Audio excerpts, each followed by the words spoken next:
আমরা একটু দেখেন এখানে ফ্রাইডে গুলোকে লাল কালার করছিলাম না, ফ্রাইডে গুলোকে লাল কালার করেছিলাম মনে আছে? এখানে আমরা ফ্রাইডে গুলোকে লাল কালার করব একটু ভিন্ন স্টাইলে।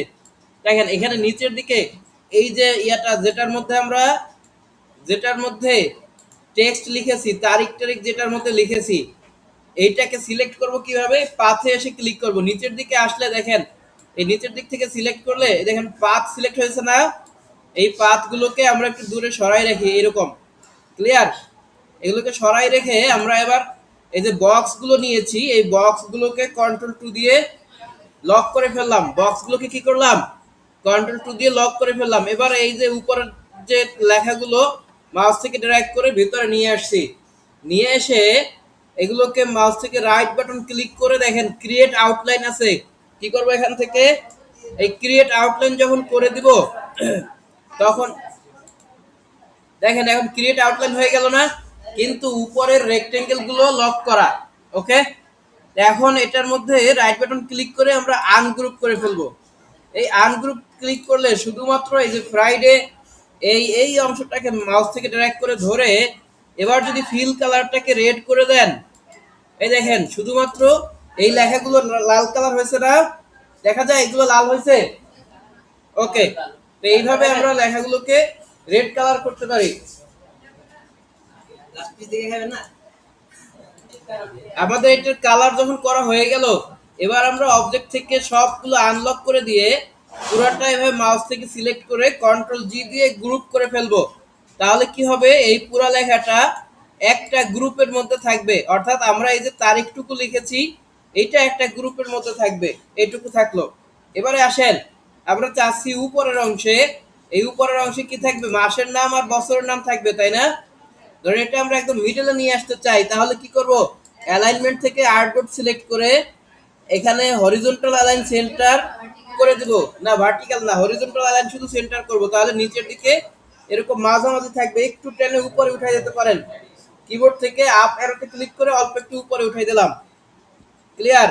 এরপরে দেখেন এখানে একটা টেক্সট নিলাম, এই টেক্সট নিয়ে লিখে দিলাম হলো এটা কোন মাসের?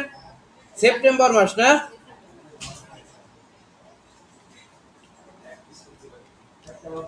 সেপ্টেম্বর বানানো হয়েছে?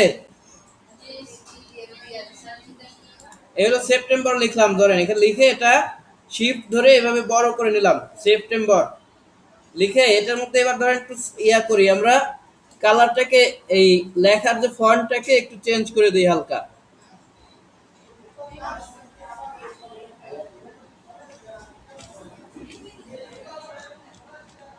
আপনার যে ফন্টটা পছন্দ হবে এরকম একটা ফন্ট পছন্দ করে। কোন ফন্ট এটা? এটা? ওকে, এটা দিলাম।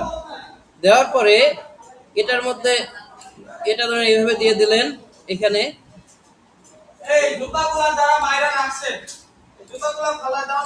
ধরেন এখানে এই যে সেপ্টেম্বরটা লিখে দিলাম। এরপরে সাপোজ এখান থেকে এটা কপি করে এই পাশে নিয়ে এসে 2026 লিখে দিলাম। ঠিক আছে? ওকে, এটা আপনারা চাইলে আপনাদের টাইপোগ্রাফি স্টাইল করাইছিলাম না বিভিন্ন, ওইটা করতে পারেন। না চাইলে সমস্যা নাই, ভিন্ন একটা সুন্দর ফন্ট দিয়ে দিতে পারেন। আর এটাকে আমরা অ্যালাইনমেন্ট সেন্টার এইভাবে করে নিলাম। তারপর এটাকে শিফট ধরে আরেকটু টেনে দিলাম এই পাশে, এই যে দুই পাশে এভাবে চলে আসলো। এবার এইটাকে মাউস থেকে ড্র্যাগ করে ধরে কন্ট্রোল-G দিয়ে গ্রুপ করে দিবেন। খেয়াল করেন এটাকে আমরা আরেকটু নিচে রাখবো, এত উপরে রাখবো না, একটু নিচে এটার কাছাকাছি দিয়ে দিলাম। ক্লিয়ার? এবার খেয়াল করেন আমাদের এটা টোটাল ডিজাইন হলো এইটুকু, তাই না? আমরা এই যে টোটাল ডিজাইনটা এটা রাখবো হলো নিচের দিকে। কোথায় রাখবো? নিচের দিকে। এটা কিন্তু অনেক বড়, হ্যাঁ, কাগজটা A3 সাইজের, অনেক বড় একটা কাগজ। এই যে আমরা নিচের দিকে এক লাইন বা দুই লাইন লেখার জায়গা ফাঁকা রেখে এটা অতখানি নিচেই রেখে দেবো। আচ্ছা, ভিডিওগুলো বন্ধ করেন, এখন ক্লাস দেখেন। খেয়াল করেন এখন এই নিচে এক লাইন লেখার জায়গা ফাঁকা রইলো, এবং এই যে টোটাল যে ডিজাইনটা আছে আমরা চাই এটার ব্যাকগ্রাউন্ডটাকে চেঞ্জ করে ফেলতে। ব্যাকগ্রাউন্ডটা কি করব? চেঞ্জ করে ফেলবো। ধরেন এখানে ক্যালেন্ডার একটা একটা অন্যরকম একটা কালার দিয়ে দিই। হ্যাঁ, এটা গেলে আর কি করবো বলেন? এখানে দিলাম হলো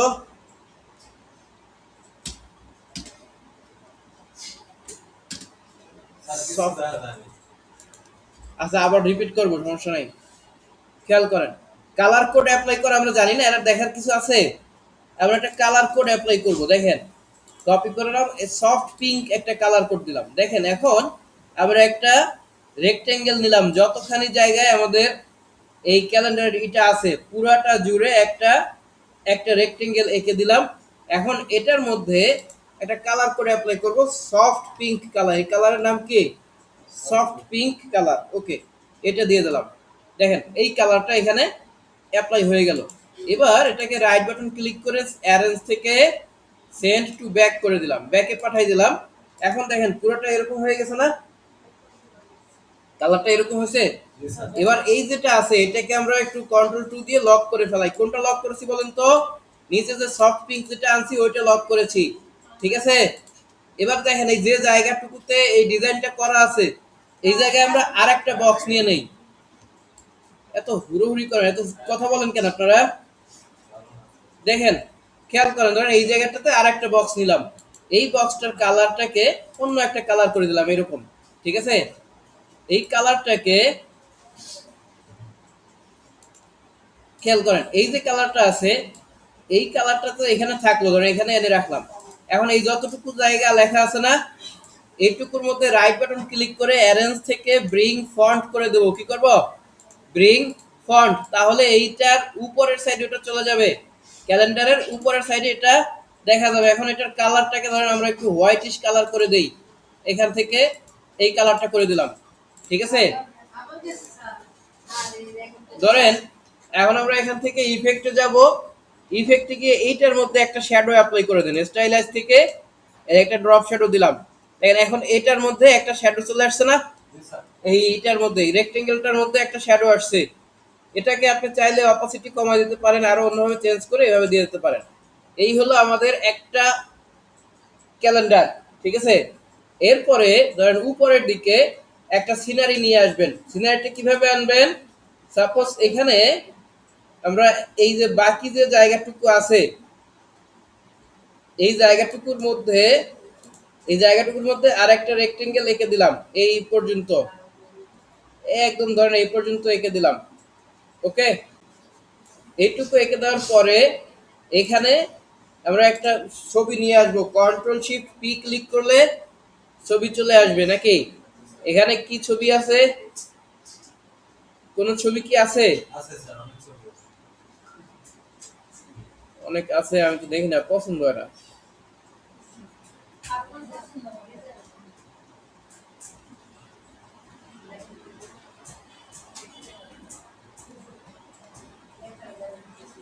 ধরো ভাই কি ছবি আছে, আচ্ছা দাঁড়ান। তা আমরা ধরেন এইখান থেকে একটা ছবি নিয়ে নিলাম, যে কোনো, হ্যাঁ, যে কোনো একটা ছবি নিয়ে আমরা এটাকে ক্লিক করে দিলাম। সাপোজ এই ছবিটাকে নিয়ে নিলাম, এখান থেকে প্লেস করে দিলাম। প্লেস করে এখানে এভাবে ড্র্যাগ করে দিলাম, যতটুকু জায়গা নেয় ততটুকু এভাবে দিলাম। দেওয়ার পরে কি করব? এমবেড করে দিব। এবং এই যে রেক্টেঙ্গেলটা আছে রাইট বাটন ক্লিক করে অ্যারেঞ্জ থেকে এটাকে ব্রিং টু ফন্ট করে দিলাম। এবারে দুইটা সিলেক্ট করে রাইট বাটন ক্লিক করে মেক ক্লিপিং মাস্ক। ক্লিপিং মাস্কের সেই কথা মনে আছে না সবার? এবার এটাতে ক্লিক করে এটাকে এই যে মাঝখানে নিয়ে এসে এটাকে বড় করে দেই এখন। হ্যাঁ, চার উপর দিয়ে ধরে এভাবে টাইনেও বড় করতে পারেন, আবার এদিক থেকে অল্টার শিফট ধরেও টেনে এটাকে বড় করতে পারেন। এই যে এটা যত বড় করব এটা এরকম একটা আকার ধারণ করবে। ক্লিয়ার? এখন আসেন এই নিচের দিকে অল্প একটু জায়গা ফাঁকা আছে না? এই জায়গাটাতে একটা টেক্সট টুল নেন। সাপোজ এখান থেকে এই যে একটা টেক্সট টুল নিলাম, টেক্সট টুল নিয়ে এখানে লিখে দিলাম। আমরা বাংলা লিখতে জানি না? ধরেন এখানে বাংলা ফন্টের নাম কি? বাংলা লেখার নিয়ম কি ছিল? প্রথমে একটা টেক্সট টুল সিলেক্ট করেছি, তারপরে ফন্টের এখানে গিয়ে একটা বাংলা ফন্টের নাম লিখে দিয়েছি। বাংলা ফন্টে একটা কি লিখছি বলেন তো? কালপুরুষ একটা বাংলা ফন্ট, এই কালপুরুষ এটাকে দিয়ে দিলাম। এবারে আমরা কিবোর্ড থেকে কন্ট্রোল শিফট বি, বাংলার বি ক্লিক করে এখানে আমি ধরেন লিখে দিলাম যুব ও ক্রীড়া মন্ত্রণালয়। ক্রীড়া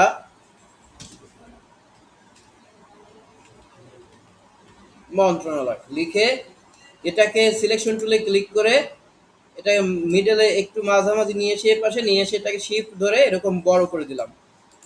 ঠিক আছে? ক্রীড়া ক্রীড়া আপনি বেশি কথা বলেন। দেখেন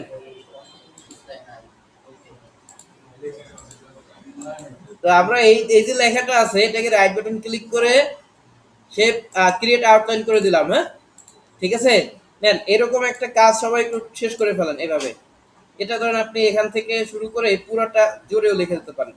এখানে রেখে যদি শিফট ধরে ডান দিকে টান দেই তাহলে রেশিও ঠিক রেখে এরকম বড় একটা লেখা তৈরি হয়ে যাবে। হুম, ঠিক আছে। এটা কিন্তু অবশ্যই ক্রিয়েট আউটলাইন করে ফেলবেন। কি করবেন? ক্রিয়েট আউটলাইন ক্রিয়েট করে গ্রুপ অবস্থায় রাখতে পারেন। এবার এটাকে কালার চেঞ্জ করতে চাইলে যে কোনো একটা কালার দিয়ে দিতে পারেন আপনি এখান থেকে। হুম, ঠিক আছে। অন্য কালার চাইলে অন্যটাও দিতে পারেন। এই যে এইটুকু কাজ আমরা সবাই একটু শেষ করব, তার আগে অল্প একটু দেখে নেই।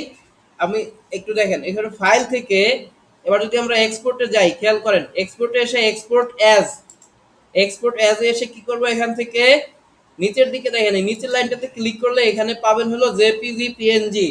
আপনি যেটা করতে চান, সাপোজ আমি জেপিজি করতে চাই, এটা করে দিয়ে এখান থেকে ইউজ আর্টবোর্ডে ক্লিক করে এক্সপোর্টে ক্লিক করে দেবেন।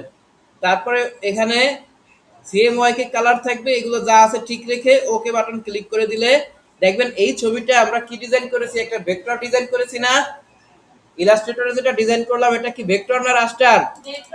ভেক্টর। এটাকে আমরা যখন জেপিজি করলাম তখন কি এটা ভেক্টর থাকলো না রাস্টার হয়ে গেল?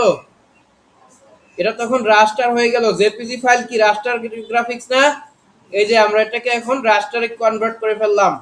ঠিক আছে, নেন এই কাজটা পুরোটা কমপ্লিট করেন।